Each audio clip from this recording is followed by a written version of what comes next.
2 রকমের reading style আছে। একটা হচ্ছে ডেভেলপমেন্টাল স্টাইল, আর একটা হচ্ছে ক্যাঙ্গারু স্টাইল। ক্যাঙ্গারু নামটা আমি দিছি, আমি জানি না এরকম নামে কোনো আছে নাকি। ক্যাঙ্গারু মানে জাম্প করে করে যেয়ে পড়া।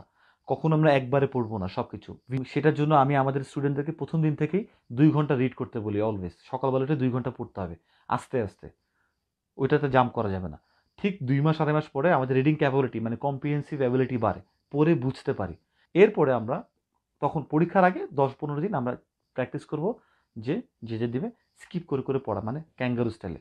আর এটা কীভাবে পড়তে হয়, সাবজেক্ট, মাঝখানে ভার্ব, তারপর অবজেক্ট, এটাকে আমরা আইডেন্টিফাই করবো, প্রায়োরিটি বুঝবো কীভাবে, সেন্টেন্সের এই 3টা জায়গায় বুঝে ফেলবো কীভাবে। আমরা প্রথম ক্লাস থেকে গ্রামার এটাই পড়ানো শুরু করি, যে একটা সেন্টেন্স আমরা বানাবো কীভাবে, 3 জায়গায় ফোকাস দিব, যে কোনো কোয়েশ্চেন ঘুরাবে কোথায়, ওই 3 জায়গা থেকে ঘুরাবে, মাল্টিপল চয়েস ঘুরাবে কোত্থেকে, ওই 3টা জায়গা থেকে ঘুরাবে। আমাদের কোন জায়গায় আন্ডারলাইন করতে হবে, ওই 3টা জায়গায় আন্ডারলাইন করতে হবে। কীভাবে পড়তে হবে, সব কিছু রিলেটেড। এটা আসলে আলাদা করে আমি অবিচ্ছেদ্যভাবে আর কি একটা জিনিস আপনাকে বলে আপনি বুঝবেন না, এটার জন্য একটা লম্বা কিছু আছে। তো যারা পরীক্ষা দিচ্ছেন আপনারা যান, ইটস ওকে, কনফিডেন্স রাখেন যে আপনারা পারবেন, এইটা সবচেয়ে বড় ব্যাপার।